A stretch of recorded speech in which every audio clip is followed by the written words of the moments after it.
रोहित शर्मा यशस्वी जायसवाल या रोहित शर्मा विराट कोहली, आपके हिसाब से T20 वर्ल्ड कप में किसे ओपनिंग करनी चाहिए? वेल, ये सवाल इसलिए आ रहा है क्योंकि ना रोहित शर्मा और ना जायसवाल ये दोनों आईपीएल में रन नहीं बना पा रहे। जायसवाल तो पूरे सीजन, अगर आप एक दो पारियां हटा दें तो पूरे सीजन फ्लॉप रहे, और फ्लॉप भी ऐसा रहे कि उनकी टेक्निक को लेकर अब सवाल उठने लगे कि बाएं हाथ के गेंदबाजों को वो क्यों नहीं खेल पा रहे हैं, और अगर आईपीएल में नहीं खेल पा रहे हैं तो फिर इंटरनेशनल लेवल पर जब एक से एक सूरमा सामने आएंगे तो वो कैसे टिक पाएंगे, क्योंकि वो पहले ओवर में ही टाइट फिसवाते हैं।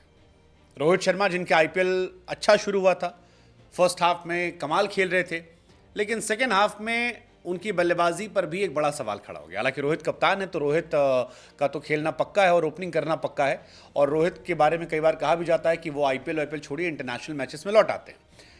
अब क्योंकि वो कप्तान है तो वो तो खेलेंगे। ऐसे में सवाल ये है कि उनके साथ कौन, जायसवाल या विराट? क्योंकि दुनिया की बाकी टीम जब अपने ओपनर्स पर काफ़ी दांव लगा रही है, दुनिया के बाकी ओपनर्स जब अपनी टीम को जिताने का दमखम रख रहे हैं, तब इंडिया का ओपनिंग स्लॉट कमज़ोर होना इंडिया के वर्ल्ड कप जीतने के सपने को लेकर एक बड़ा सवाल खड़ा कर रहा है। और ये सवाल इसलिए क्योंकि पहले ओवर में ही जायसवाल साहब 4 बार निपट गए हैं, रोहित भाई भी बीते कुछ दिनों में 2 बार निपट गए हैं।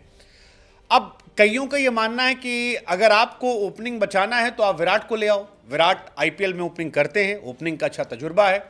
थोड़े बहुत जो स्ट्राइक रेट को लेकर सवाल हैं वो भी पावर प्ले में विराट अब दूर कर दे रहे हैं, क्योंकि विराट पावर प्ले में काफ़ी अच्छा खेल रहे हैं, और जिस तरह की बल्लेबाजी उनकी है, जो उनकी कंसिस्टेंसी है, वो हमेशा से कमाल रही है। पावर प्ले में अगर उनको मौका मिलेगा तो कंसिस्टेंसी के साथ स्ट्राइक रेट में भी बेहतरी, और टीम इंडिया की बल्ले बल्ले हो जाएगी, लोअर ऑर्डर में किसी और को खिला लेंगे।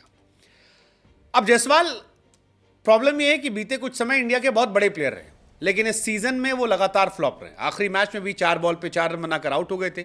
सैम करन ने क्लीन बोल्ड किया था उन्हें, और इस पूरे सीजन में कभी 24, कभी 5, कभी 10, कभी 0, 24, 39, 19 रन, एक शतक हटा दें तो फिर 24 और 4 और फिर 24 फिर 4, ये उन्हीं कहानी रही है।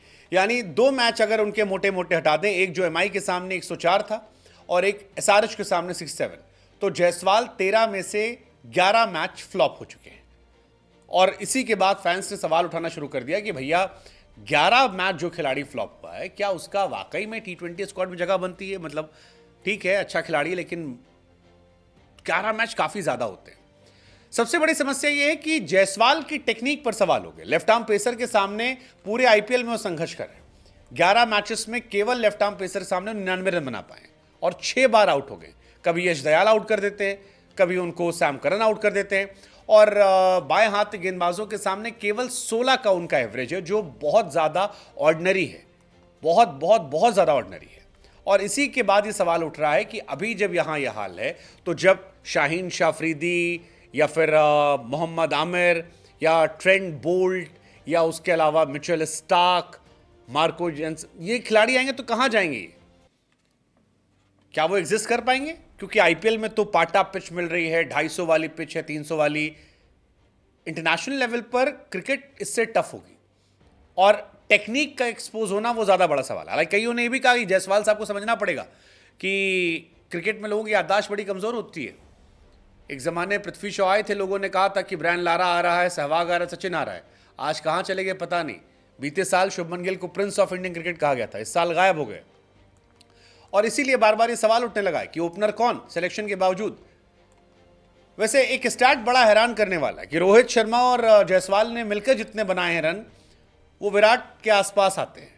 जायसवाल ने 348 रन बनाए हैं 152 के स्ट्राइक रेट से, रोहित ने 349 रन बनाए हैं 145 के स्ट्राइक रेट से, और इन दोनों को मिला दें आप तो फिर 697 रन बनते हैं 148 के स्ट्राइक रेट से। ये नहीं कहानी है। अगर आप अकेले विराट का देखेंगे तो स्ट्राइक रेट 155 के आसपास है और रन भी इन्हीं के आसपास है, जो अपने आप में हैरान करने वाला है। सेम कहानी रोहित की भी। आखिरी 6 इनिंग आप देखिए, 5 ball 6 run, 8 ball 8 run, 4 ball 5 run, 12 ball 11 run, 5 ball 4 run, 19 ball 24 run और फिर 5 बॉल 4 रन। रोहित शर्मा का भी ये सीजन लगातार खराब जा रहा है। शुरुआत में अच्छा हुआ था, लेकिन आखिरी के मैचेस में वो संघर्ष कर रहे हैं, और ये संघर्ष उनको अब परेशान कर रहा है। धीरे धीरे वो आउट ऑफ फॉर्म है। हालांकि रोहित, बार बार हम कह रहे हैं कि वो कैप्टन है, वो कप्तान के तौर पर खेलेंगे, खराब खेल रहे हैं। वी कैन जस्ट होप कि जब नीली जर्सी में वापस आए तो हमें वो रोहित दिखाई पड़े जो हमें बीते साल दिखाई पड़ा था।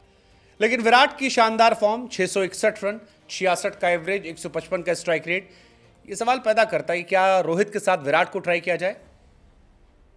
विराट की कंसिस्टेंसी कमाल की रही और उस कंसिस्टेंसी के साथ अगर थोड़ा सा और ज्यादा गेंद खेलने का मौका मिलेगा तो शायद वो और फायदेमंद होगा इंडिया के लिए। 3 पे सूर्या भी खेल सकते हैं। What's your take? Surya, Rohit plus Jaiswal या रोहित प्लस विराट, और फिर 3 पर सूर्या, 4 पर दुबे, 5 पर संजू या ऋषभ, 6 पर हार्दिक, 7 पर जड्डू, या जायसवाल से शुरुआत? What's your take?